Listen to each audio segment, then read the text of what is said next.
Pantesan masjid pada sepi. Ternyata jamaah yang seharusnya ke masjid malah nonton konsernya Denny Caknan bersama Gus Idam, teman-teman ya. Oke.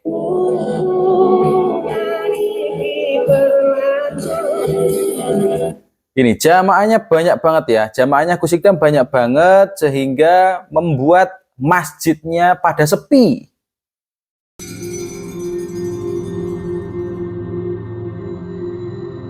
Assalamualaikum teman-teman, gimana kabar kalian? Semoga sehat selalu ya. Oke, saya salfok sama postingannya Movie The Real 78 karena apa?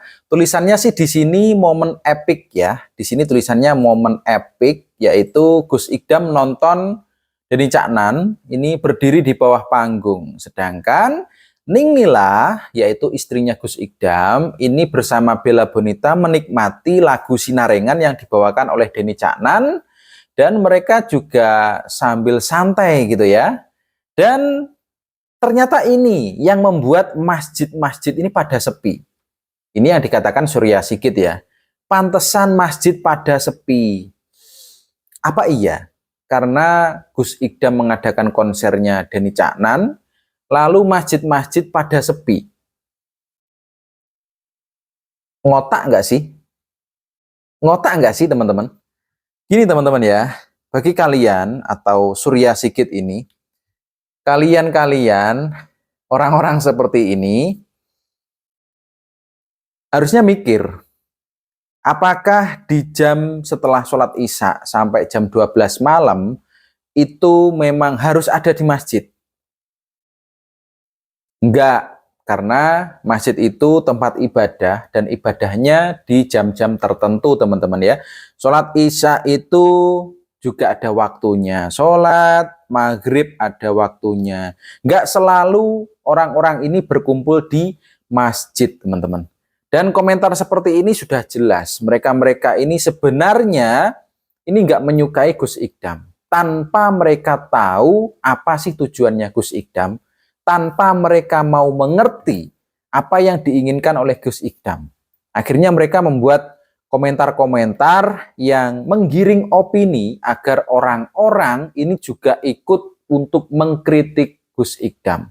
Bagi para jamaahnya Gus Idam, komentar-komentar seperti ini merusak teman-teman ya. Komentar-komentar menghujat seperti ini seharusnya tidak keluar dari mulut orang dewasa pikirannya. Seharusnya nggak keluar dari mulut orang dewasa pikirannya. Karena apa? Karena masa nggak tahu sih jam-jamnya Gus Idam mengadakan konsernya Denny Caknan, ini bukan jam-jamnya orang ibadah di masjid. Kecuali jam 6 petang, 6 malam, Gus Idam mengadakan acara. Ya pasti mengganggu orang ibadah. Wong jamnya maghriban. Tetapi kalau setelah sholat Isya, yaitu jam 8 sampai jam 12 misalkan, malam, apakah itu jamnya orang beribadah? Bukan, karena sholat tepat waktu itu kalau Isya sekitar setengah 7 sampai jam 7 malam itu di daerah Blitar teman-teman, di daerahnya Gus Idam. Jadi itu bukan waktunya orang berada di masjid terus-menerus, kecuali memang ada perlu di masjid, mungkin ada acara atau bagaimana. Dan komentarnya Surya Sigit ini seharusnya memang tidak dikeluarkan oleh orang-orang yang berakal sehat teman-teman. Karena kan kalian tahu sendiri ya, Gus Idam memang basicnya ini untuk menasehati paranggarangan, mengumpulkan paranggarangan daripada mereka konser di luar. Mereka mungkin bisa campur antara laki-laki dan perempuan, setelah acara pulang mungkin masih mabuk-mabukan, masih melakukan hal-hal konyol. Mending Gus Idam yang mengadakan acara konser itu, lalu dipisah antara laki-laki dan perempuan, setelah itu dikasih tausiah. Karena kalau nggak seperti itu teman-teman, mereka pasti akan mendatangi konser-konser yang selain berbayar, itu rata-rata konser yang diadakan di luar pondok, itu pasti campur, laki-laki perempuannya campur. Setelah itu pasti ada tawurannya juga. Tapi di sini beda teman-teman ya. Konsernya Gus Idam ini adalah bentuk apresiasi dari Gus Idam kepada jamaahnya yang setia untuk ikut rutinan ngaji bersama Gus Idam. Menemani Gus Idam ngaji malam Selasa dan juga malam Jumat.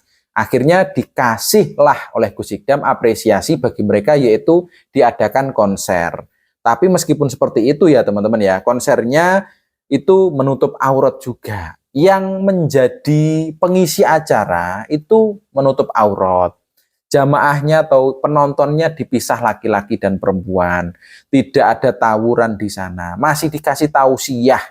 Bayangkan konser ada tausiahnya. Nobar kemarin Malaysia, Indonesia lawan Cina di tempatnya Gus Idam. Nobar itu juga ada tausiahnya. Pokoknya ada tausiahnya lah. Segala acara di tempatnya Gus Idam ada tausiahnya. Ada nasihatnya. Karena itulah mengapa para jamaahnya Gus Idam atau sering dikatakan ST-nyel ini nggak akan pernah terima kalau ada orang yang komentar seperti Surya Sigit ini. Pantesan masjid pada sepi. Ini nyindir ngarahnya ke menghujat teman-teman. Dan ini seharusnya nggak keluar dari mulut orang dewasa pemikirannya. Ya. Ini orang, ya kalau anak kecil yang komentar, wajar lah. Tapi kalau sudah dewasa seperti ini, kok mengatakan hal yang demikian, dan ini tujuannya sudah jelas teman-teman, untuk menggiring opini masyarakat, biar mereka juga ikut kritis terhadap Gus Idam. Padahal Gus Idam tujuannya baik, ya. Dan orang-orang seperti Surya Sigit ini, kalau kata Gus Idam adalah orang-orang yang panas. Kalau panas, kalungan kulkas, Mas.